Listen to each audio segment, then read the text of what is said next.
Assalamualaikum warahmatullahi wabarakatuh.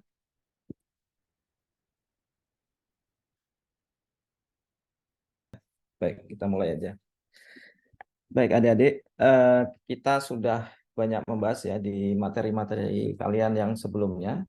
Itu sudah banyak membahas tentang bagaimana perkembangan dari sistem informasi. Ya, ada yang sudah membahas tentang CRM, ya, SRM, ada yang sudah membahas ERP dan sebagainya. Nah, itu adalah bentuk perkembangan teknologi atau perkembangan sistem informasi pada saat sekarang. Jadi kalau Anda di kelas belajar pengimplementasian pemrograman, ya itu eh, berfokusnya misalkan pada proses create, read, update, dan delete data, ya. Sekarang ini di dunia bisnis sudah tidak lagi hanya berfokus kepada bagaimana operasional data itu masuk ke dalam basis data, tapi sudah berbicara tentang apa impact atau bagaimana report analisis atau bagaimana membuat dashboard report bisnis di sebuah perusahaan atau organisasi, ya. Karena data itu sendiri saat ini sudah digunakan untuk proses pengambilan keputusan dan juga strategi-strategi yang akan diambil untuk pengembangan bisnis maupun organisasi.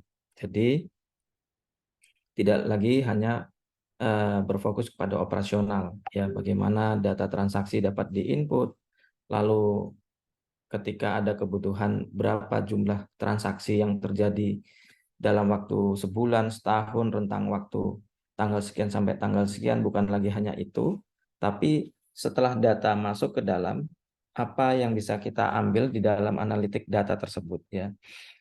Nah, inilah yang membuat perkembangan sistem informasi pada saat ini sudah semakin pesat, ya, sehingga kebutuhan-kebutuhan bisnis dan organisasi yang begitu dinamis pada saat ini itu juga harus bisa teradaptasi oleh kita, ya, sebagai pelaku-pelaku teknologi informasi, apalagi bagi orang-orang yang fokus di dalam pengembangan sistem, ya.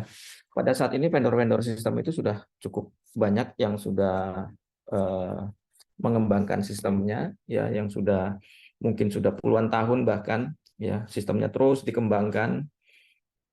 Kenapa? Karena memang kebutuhan bisnis saat ini memang terus bergerak. Nah, jadi adik-adik, di sini ada beberapa video yang saya coba berikan dulu. Sebelum kita lanjutkan, coba masing-masing bisa eh, masuk dulu ke videonya. Kita masuk ke slide 2 dulu. Di sini ada link digital transformation, ya. Itu diklik dulu, kita nonton masing-masing dulu karena kalau saya share di sini nanti bandwidth-nya malah eh, saya bisa kepental ini karena bandwidth di sini naik turun. Itu dulu, ya, saya kasih waktu lebih kurang 5 menit Anda untuk mencermati video itu. Baik, silakan untuk melakukan prosesnya secara mandiri.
Baik, adik-adik, ya. Dari video itu apa yang bisa kita ambil kesimpulannya? Ya. Jadi saat ini dia di dalam video itu menceritakan bahwa ya saat ini perusahaan sudah melakukan transformasi, ya. Bahkan sudah pada angka 74% itu pelaku-pelaku bisnis pada saat ini melakukan transformasi, ya. Berubah. Perubahan itu sendiri bukan hanya pada bagian operasional, tapi sudah menyeluruh di dalam sebuah bisnis proses. Ya, bisnis proses mereka berubah, lalu strategi bisnis mereka juga berubah. Ya. Dan juga di sana ada satu poin penting yang terjadi transformasi, yaitu transformasi data. Ya, fungsi data saat ini sudah punya peran yang cukup penting bagi sebuah organisasi atau bisnis. Ya. Jadi dengan menggunakan data itu mereka sekarang ini sudah melakukan proses analisis jauh lebih mendalam terhadap konsumen mereka, terhadap pesaing-pesaing mereka, ya. Bahkan dengan menggunakan data itu mereka menjaga ketersediaan dari produksi mereka sendiri.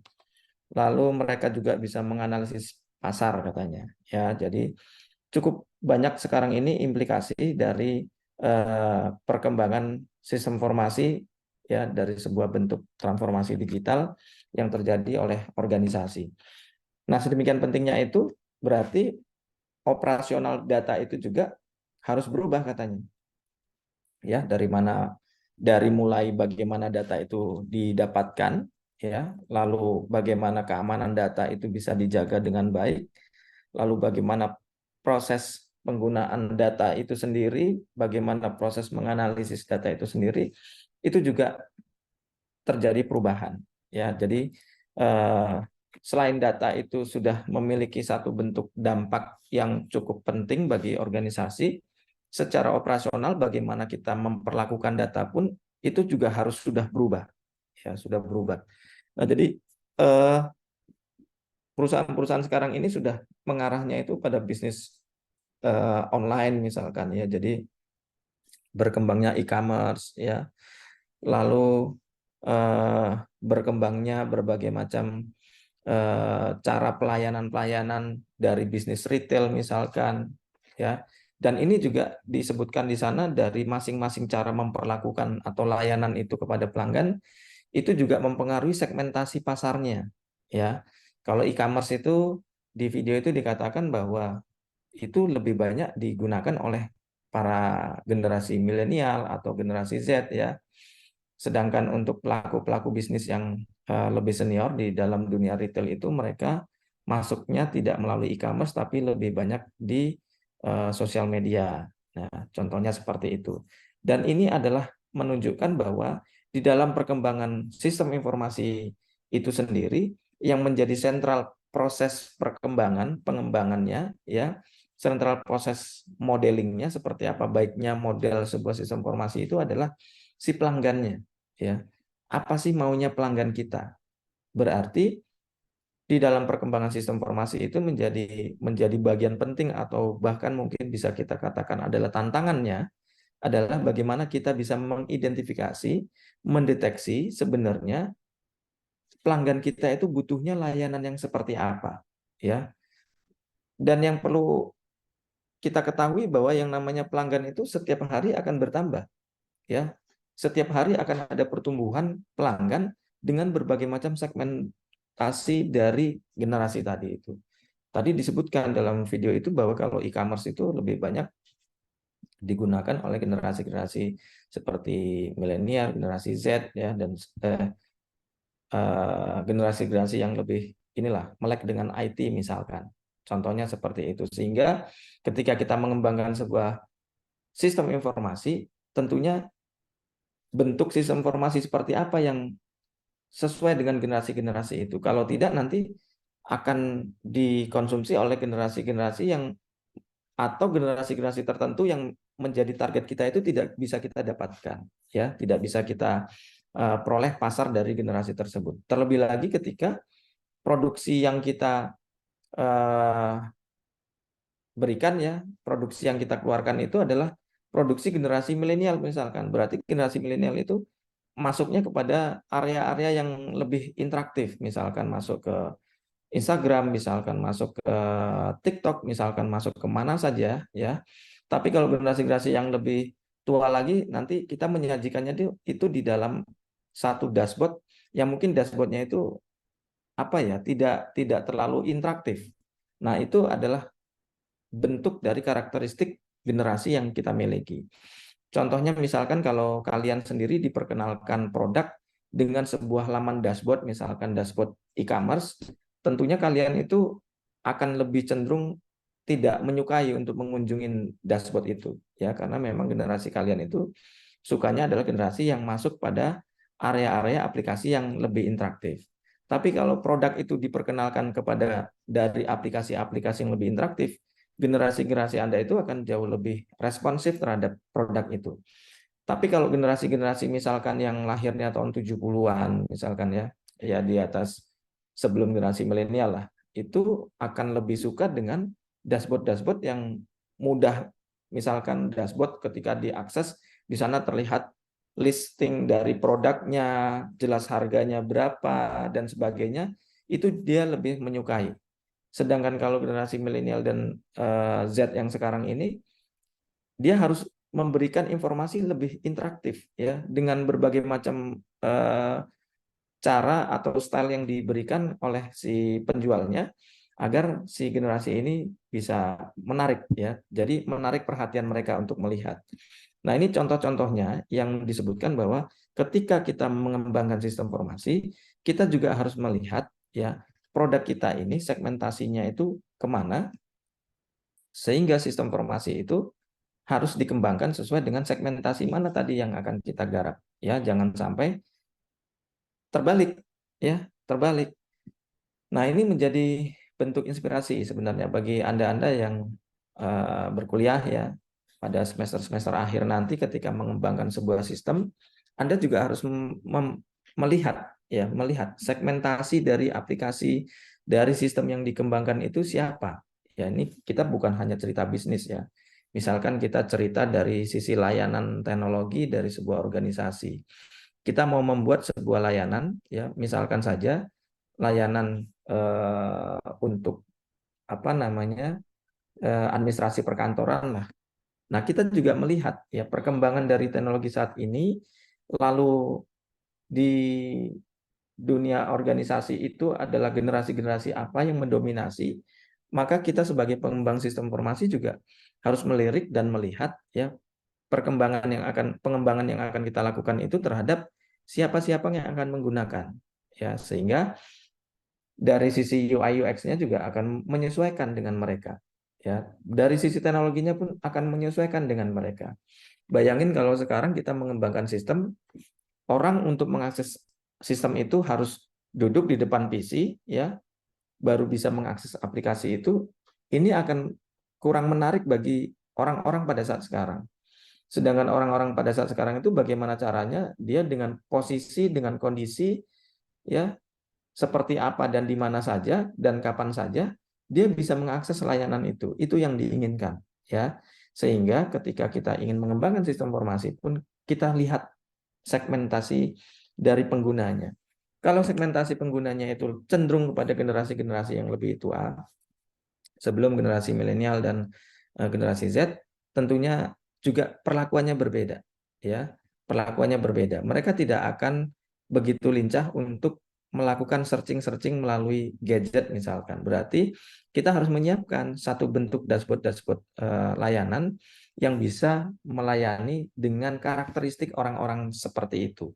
Karena di dunia bisnis sekarang ini adalah orientasi pengembangan sistemnya itu sudah berorientasi kepada si pelanggannya. Apa yang diinginkan oleh pelanggan? Siapa pelanggannya? Ya, sehingga pengembangannya pun akan mengikuti karakteristik itu. Ya.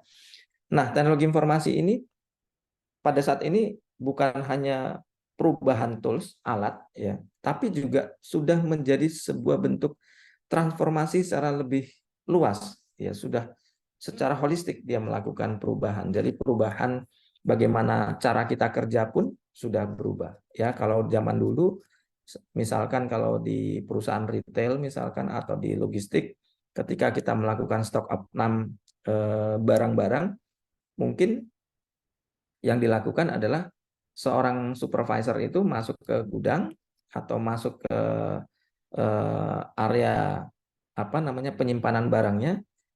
Terus dia mengambil catatan dan melakukan penghitungan-penghitungan. Setelah dilakukan akumulasi dari perhitungan itu, baru dia akan input ke dalam aplikasi. Itu dulu, ya. Kalau sekarang sudah nggak seperti itu lagi. Bahkan saya sudah pernah melihat di salah satu retail besar, ya, mereka melakukan stok opnam itu hanya di-scan, ya, di-scan-kan saja. Jadi prosesnya hanya hitungan detik saja, dia sudah bisa tahu berapa jumlah stok dia pada saat sekarang ini. Nah, itu adalah bagian dari perubahan cara kita bekerja, ya. Lalu bagaimana cara kita berinteraksi? Kalau dulu berinteraksi dengan pelanggan itu Tapi tentu kamu nyesel nggak kalau eh, balik balik melakukannya itu dengan kerja cara kerja komunikasi ngapain? yang lebih Terus tradisional lah. penerima lo apa Hal gimana? itu dengan harus bertelepon, ya, atau bahkan harus berkirim email dan sebagainya. Nah, pada saat sekarang ini kalau berinteraksi dengan para pelanggan Bukan lo berarti. perusahaan ini sudah bisa dilakukan dengan cara automatically proses, ya. Anda sudah pernah membahas tentang CRM misalkan. Jadi bagaimana si perusahaan atau organisasi itu merawat, menjaga para pelanggan-pelanggan mereka. Ya, jadi ada layanan-layanan tertentu yang tidak perlu, ya, menunggu dari interaksi manusia, tapi sudah bisa dilakukan secara automatically.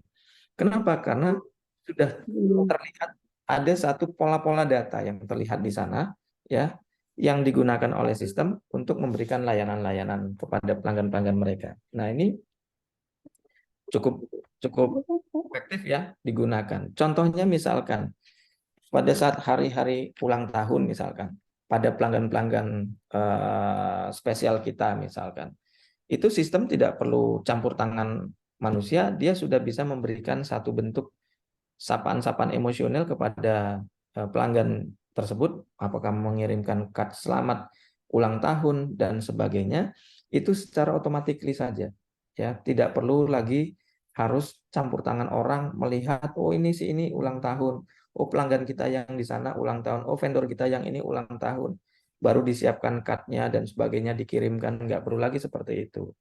Nah, itu contoh layanan pelanggan pada saat ini yang sudah banyak dilakukan, ya, dan itu adalah hal sederhana, namun itu adalah sentuhan-sentuhan yang bersifat emosional Hmm. sehingga dapat mendorong pelanggan itu untuk lebih lebih bisa loyal, ya, kepada si ininya vendornya, dan juga memberikan sentuhan-sentuhan yang membuat orang tersebut untuk lebih mengingat, ya, ternyata oh aku butuh ini.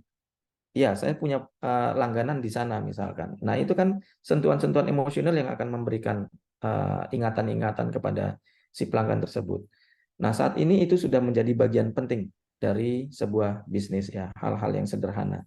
Atau si pelanggan itu, atau si vendor itu dia punya pola data tertentu yang tahu, ya, kira-kira kebiasaan si pelanggan itu apa saja untuk berbelanja, ya.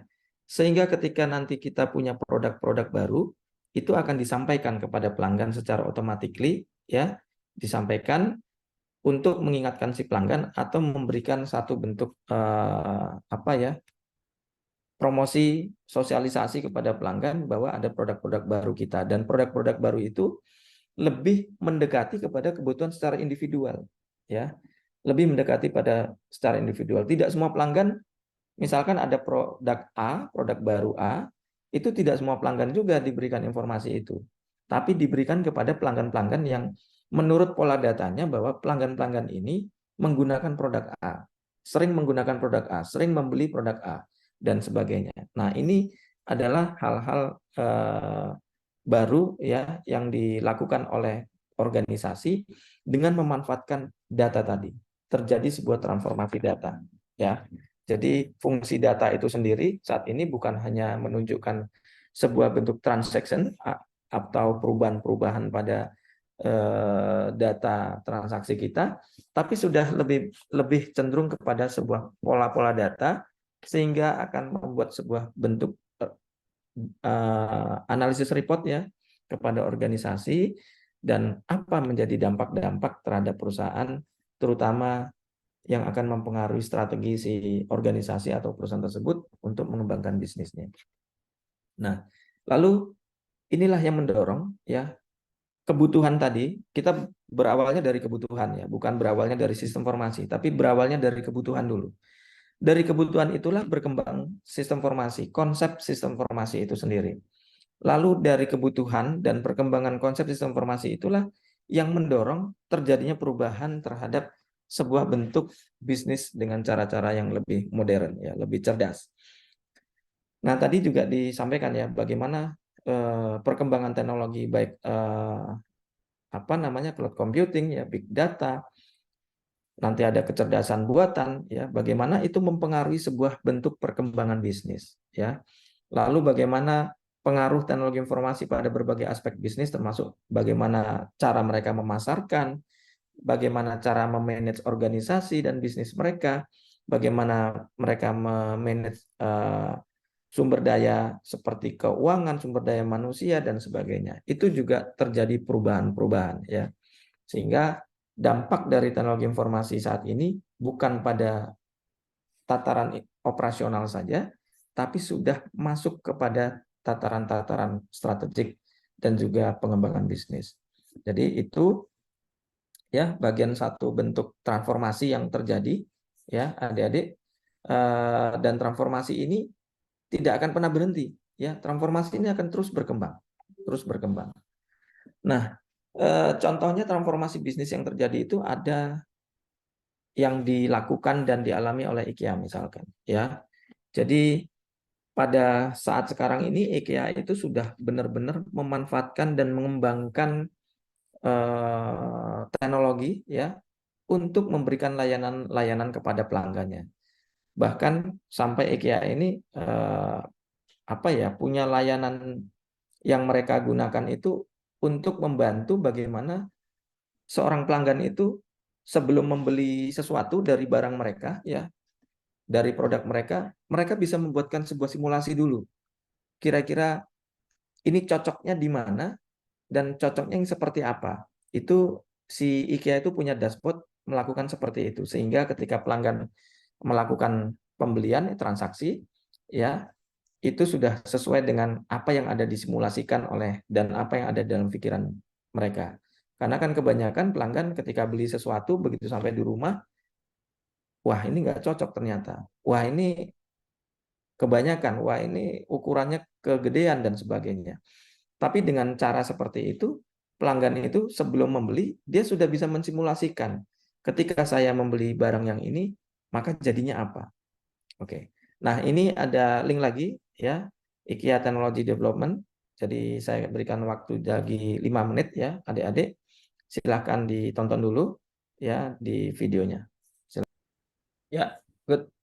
Thank you, Mas. Nah, jadi dari penjelasan itu kita bisa melihat bahwa terjadi sebuah perubahan ya. Perubahan itu bukan hanya perubahan bagaimana cara manual ke digital dari sebuah dokumentasi transaksi, tapi dari banyak proses bisnis yang terjadi. Bagaimana berinteraksi dengan pelanggan. Di sana dilihatkan bahwa tidak perlu lagi ketemu antara si pelanggan dengan si orang IKEA-nya, tapi transaksi itu bisa berjalan dan bukan hanya pada konteks order barang dan dikirim barang, tapi si pelanggannya itu seperti terlayani sebagaimana ketika si pelanggan ketemu dengan si petugas IKEA-nya ya. Dia bisa mensimulasikan apa yang dia inginkan ya. Lalu dia bisa melihat membuat sebuah modeling, bahkan modeling ruangan itu bisa dia lakukan, modeling apa namanya produk pun bisa dia lakukan. Itu yang biasanya itu bisa terjadi kalau terjadi kontak interaktif ya dan kontak aktif antara si penjual dengan si pembeli. Tapi kali ini tidak. Kenapa? Karena sudah diambil alih oleh sebuah layanan teknologi. Nah, si IKEA sendiri juga melakukan effort yang cukup besar ya. Dia mengakuisisi berbagai macam vendor-vendor atau berbagai macam platform-platform yang bisa jadi dia untuk mendapatkannya itu membutuhkan dana yang tidak kecil ya, anggaran yang tidak kecil. Tapi dia punya keyakinan bahwa dengan akuisisi itu, dengan biaya yang begitu besarnya itu, dia bisa berhasil. Makanya tadi disampaikan di penghujungnya itu bahwa kebanyakan perusahaan itu berfokus ketika melakukan transformasi, berfokus pada transformasi digitalnya. Tapi bagi IKEA, ketika melakukan transformasi teknologi itu, yang menjadi target goals-nya dia itu fokusnya adalah transformasi bisnisnya, ya, bukan transformasi digitalnya, karena dia menyadari bahwa ya biarlah teknologi itu diserahkan kepada memang orang-orang yang punya kompetensi yang tepat untuk pengembangannya, ya. Sehingga sebagai si pengguna itu fokusnya bukan lagi pada teknologinya, tapi fokusnya pada pengembangan bisnis yang diakibatkan oleh transformasi digital tadi, ya. Nah, kebanyakan perusahaan-perusahaan ini fokusnya itu pada transformasi digitalnya, sehingga tidak tidak sedikit juga perusahaan-perusahaan yang melakukan transformasi teknologi itu terjadi kegagalan, ya, terjadi kegagalan. Karena ketika kita bertransformasi dan fokusnya pada digitalisasi prosesnya, kita terkadang melupakan sebenarnya yang dibutuhkan oleh pelanggan saya itu apa. Sebenarnya segmentasi saya itu ada di mana, siapa segmentasi saya. Nah, ketika kita melakukan transformasi itu dan fokus kita pada fokus transformasi bisnis, maka kita tetap akan fokus pada pelanggan-pelanggan kita. Bisa jadi ada teknologi yang begitu mahal, ya, begitu sulit untuk dikembangkan, tapi ternyata itu bukan kebutuhan dari pelanggan kita. Jadi apa yang dilakukan pun tidak akan mendukung perkembangan bisnis dan strategi bisnis kita. Dan ini bisa diyakinkan akan terjadi kegagalan. Sedangkan kalau kita berorientasi pada pelanggan kita, apa keinginan pelanggan kita, bagaimana karakteristik pelanggan kita, ya, siapa saja segmentasi dari pelanggan-pelanggan kita, maka teknologi itu akan menyesuaikan dengan kebutuhan-kebutuhan itu. Dan ketika teknologi itu dikembangkan sesuai dengan kebutuhannya, dapat dipastikan bahwa teknologi itu pasti akan digunakan oleh si pelanggan mereka.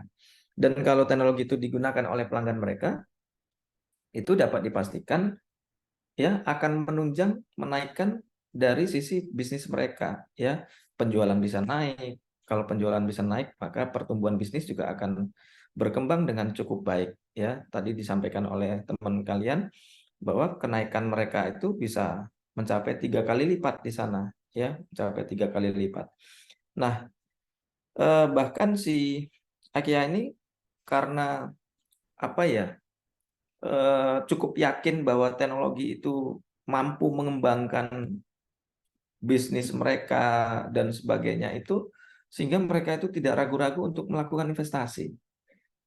Tadi dikatakan bahwa mereka melakukan investasi untuk membangun sebuah infrastruktur energi terbarukan itu dengan investasi sebanyak 2,8 miliar dolar. Ya, itu merupakan suatu bentuk keyakinan pastinya. Kalau dia tidak punya keyakinan terhadap pengembangan itu, tidak akan mungkin dia melakukan investasi segitu besarnya ya. Dan dia yakin bahwa dengan investasi teknologi itu, bisnisnya dia pun akan terus berkembang. Nah, si IKEA sendiri ini ya mengembangkan teknologi seperti ini atau menggunakan ya, saya tidak menyebutkan mengembangkan tapi lebih cenderung kepada menggunakan. Karena IKEA itu dia tidak menyebutkan dia punya divisi khusus yang melakukan riset untuk teknologi, tapi lebih cenderung pada riset untuk mempelajari, memahami perilaku pelanggannya. Ya, jadi IKEA itu lebih mempercayakan kepada mitra-mitra ya yang memang dianggap memiliki kemampuan yang cukup baik di dalam pengembangan teknologinya. Sehingga mereka tidak berfokus pada bagaimana mengembangkan teknologinya, tapi bagaimana mengembangkan bisnisnya dari dampak pemanfaatan teknologi secara maksimal. Ya. Nah, IKEA itu sendiri dari tahun 1960 dikatakan dia sudah berupaya ya untuk membuatkan sebuah teknologi yang akan berdampak kepada bisnis mereka. Jadi tahun 1960 itu mereka punya eh, apa ya cara untuk membuat sketsa desain bagi para desainer mereka agar membuat satu produk-produk yang kreatif ya, produk-produk yang lebih lebih diinginkan oleh pelanggan-pelanggan mereka, ya. Nah, ini salah satu yang diakuisisi oleh si IKEA itu, ya, layanan TaxRabbit ini, ya. Jadi tahun 2017, ya, IKEA mengakuisisi dari dashboard ini, ya.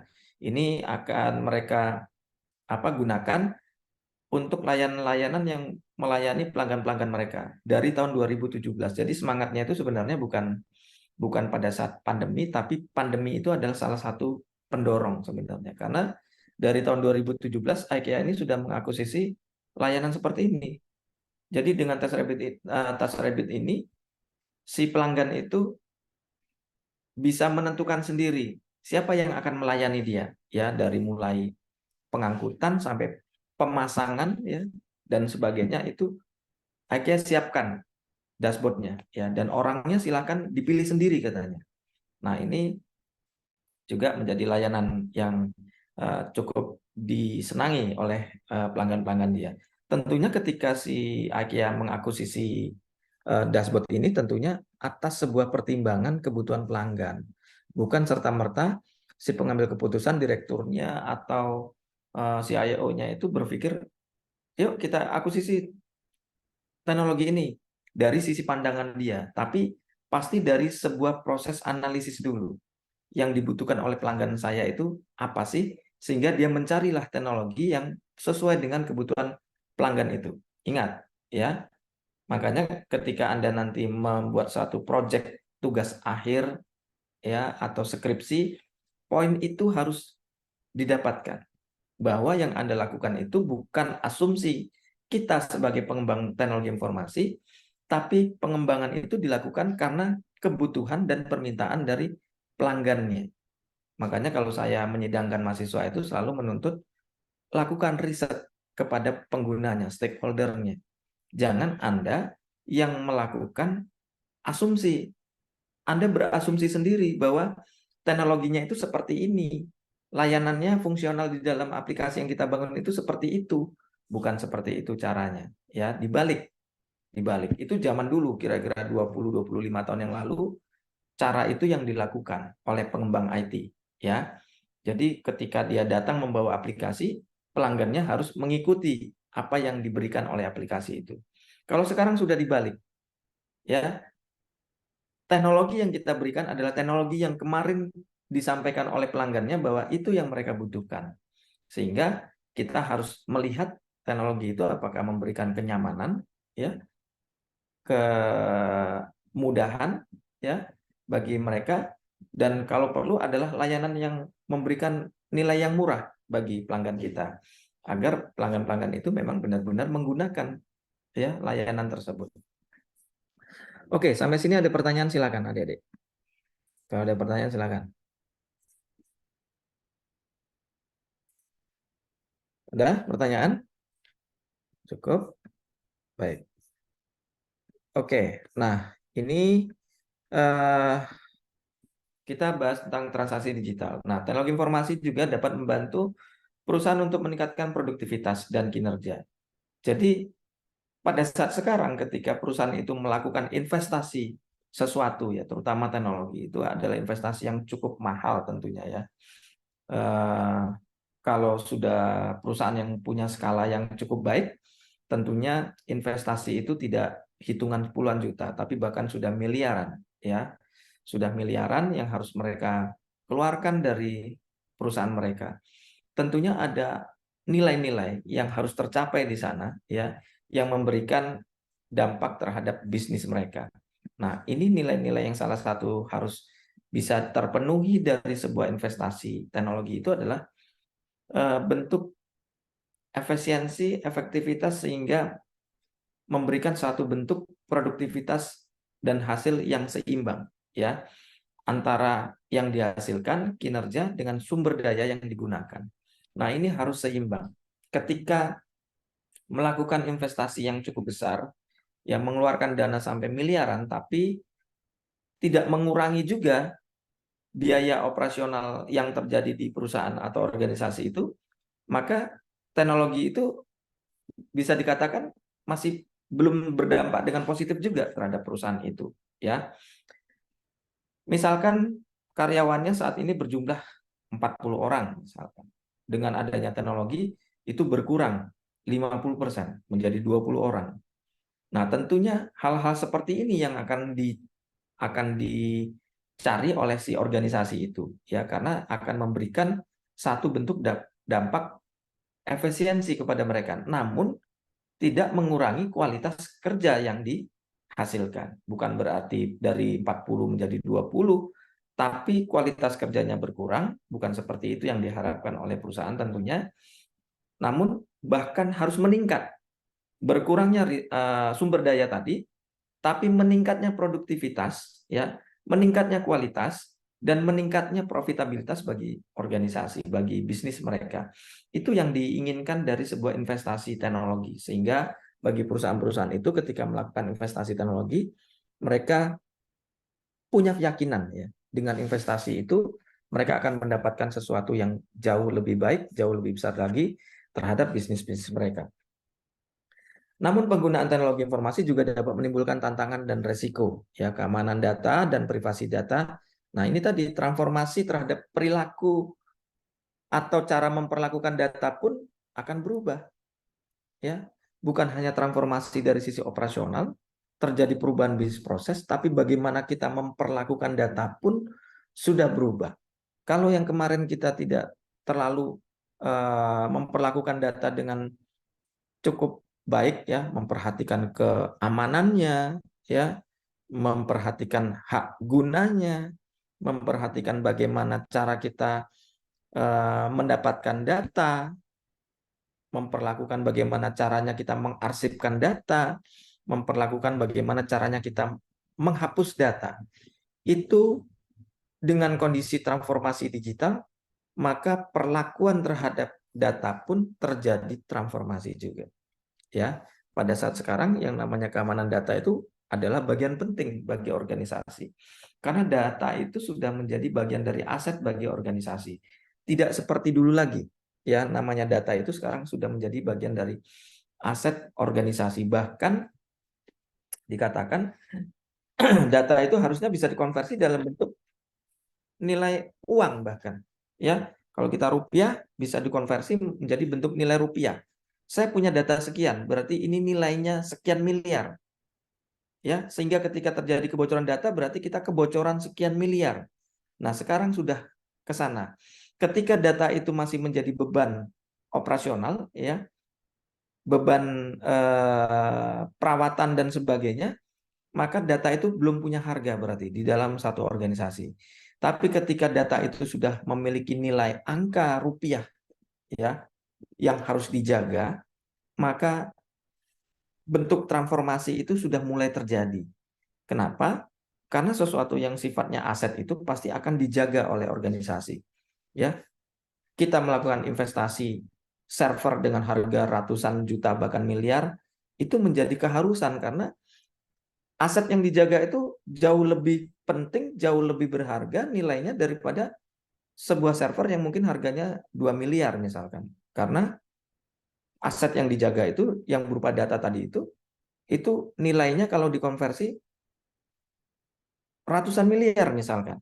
Sehingga ketika kita investasi 2 miliar untuk membeli server, itu adalah menjadi bagian dari keharusan yang harus dilakukan oleh si organisasi. Nah, ini cara berpikir seperti ini yang harus berubah dari satu organisasi, ya.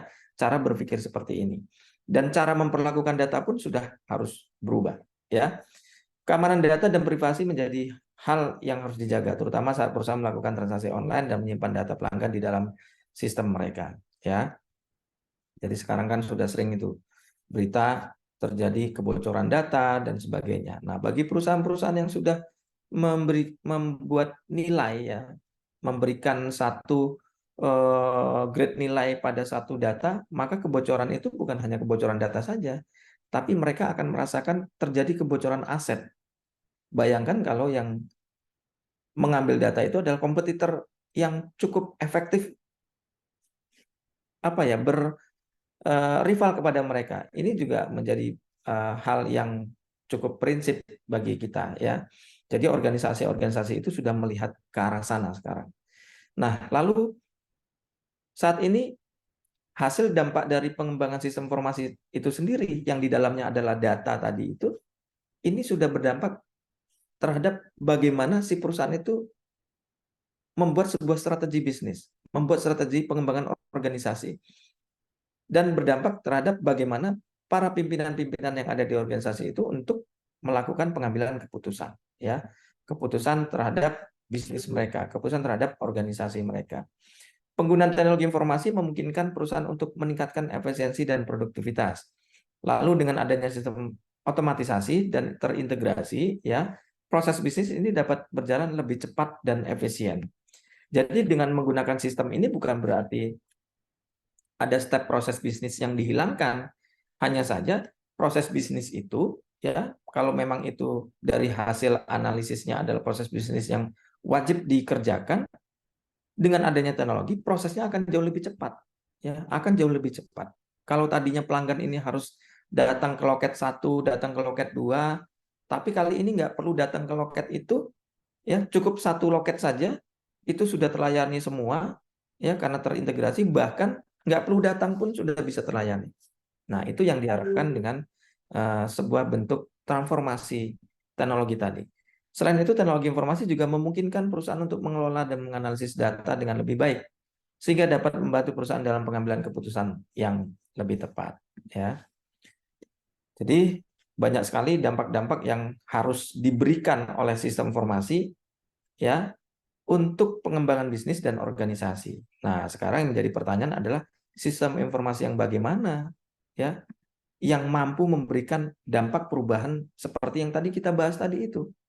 Apakah sistem informasi yang hanya input data, ya, create data, lalu membaca data dalam bentuk laporan, ya, updating data dan hapus data, itu akan memberikan nilai dampak impact seperti yang kita bahas tadi, atau sistem informasi yang bagaimana, ya, itu yang perlu Anda pelajari, ya, sehingga di dalam benak Anda ketika membangun sebuah modeling layanan teknologi, ya, sudah mulai berubah cara pandangnya, bertransformasi, ya, bahwa teknologi informasi atau sistem informasi atau aplikasi yang kita kembangkan itu bukan hanya pada layanan bagaimana data diinput, data diperlihatkan, data dirubah, dan data dihapus, tapi sudah lebih kepada impact analitik lainnya, bahkan prediktif lainnya, ya.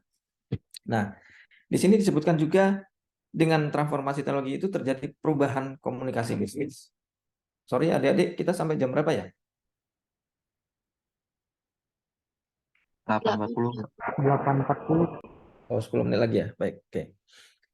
Dengan memanfaatkan internet, ya, perusahaan dapat memasarkan produk dan jasa mereka ke seluruh dunia dengan lebih mudah dan cepat, ya. Selain itu, media sosial juga memberikan kemampuan bagi perusahaan untuk berinteraksi dan berkomunikasi dengan pelanggan mereka secara langsung sehingga dapat memperkuat hubungan dengan pelanggan. Nah, berubah cara berkomunikasi bisnisnya. Tidak lagi harus berteleponan dan sebagainya, tapi si pelanggan itu sudah bisa mendekatkan apa ya, nilai emosional mereka terhadap kita atau penyedianya. Ini yang bisa dilakukan dengan pengembangan teknologi seperti tadi. Seorang pelanggan IKEA tadi itu tidak harus ketemu dengan petugasnya pun, dia sudah seolah-olah bisa terdampingi, ya, atau aplikasi itu sudah menjadi advice bagi mereka untuk produk mana yang sesuai bagi saya, ya. Nah, itu adalah bentuk komunikasi secara emosional yang terjadi yang diberikan impact dari sebuah teknologi.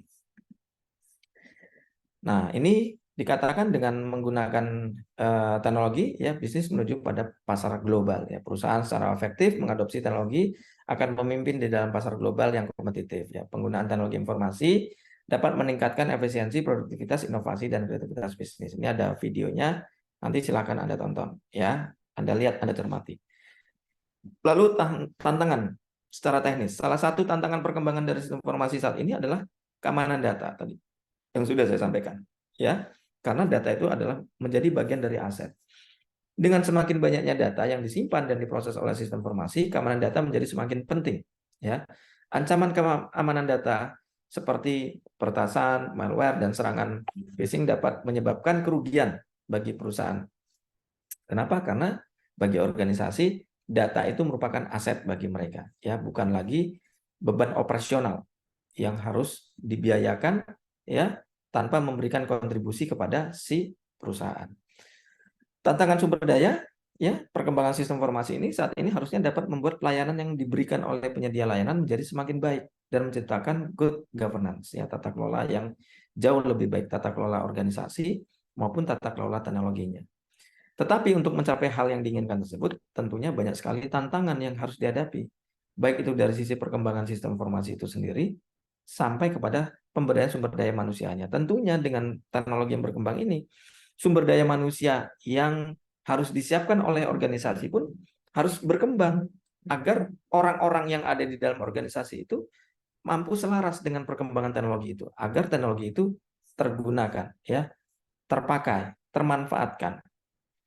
Ketika sumber dayanya tidak disiapkan, maka teknologi itu hanya menjadi apa ya? Boleh dikatakan adalah bentuk sejarah-sejarah tonggak-tonggak kegagalan yang pernah dilakukan oleh organisasi. Pernah melakukan investasi sekian puluh miliar, tapi nggak jalan misalnya. Nah, faktor penyebab kegagalan dalam e-bisnis, ya, ini tidak adanya komitmen yang utuh dari manajemen. Nah, tadi, ya, mungkin ini dari sisi leadership, dari sisi kompetensi dan sebagainya, sehingga tidak memiliki komitmen dari manajemen untuk bagaimana sistem itu, teknologi itu digunakan. Penerapan e-bisnis tidak diikuti proses change management, tidak terjadi sebuah perubahan di dalam manajemen mereka. Ya, walaupun perubahan ini tidak harus secara signifikan, tapi ada beberapa layanan-layanan strategik di dalam manajemen itu yang harus relate dengan teknologi itu. Tidak profesionalnya vendor teknologi, salah pilih vendor kita. Lalu buruknya infrastruktur komunikasi, tidak selarasnya strategi TI dengan strategi perusahaan. Lalu adanya masalah keamanan dan dalam bertransaksi, kurangnya dukungan finansial, ya, tidak diberikan dukungan finansial sehingga untuk perawatan, untuk akses internet, bahkan mungkin perangkatnya tidak tersediakan dengan baik. Belum adanya peraturan yang mendukung dan melindungi pihak-pihak yang bertransaksi, ya, lalu menggunakan target jangka pendek, ya, yang digunakan oleh perusahaan sebagai pijakan investasi e-bisnis. Ya, ini di dalam proses implementasi teknologi itu sebenarnya Indonesia sudah butuh, ya, regulasi yang cukup kuat, regulasi yang cukup detail untuk mengatur dari semua itu. Baik, adik-adik, ini ada 2 video juga bisa Anda tonton nanti, cukup inilah memberikan sedikit inputan bagi kita, ya.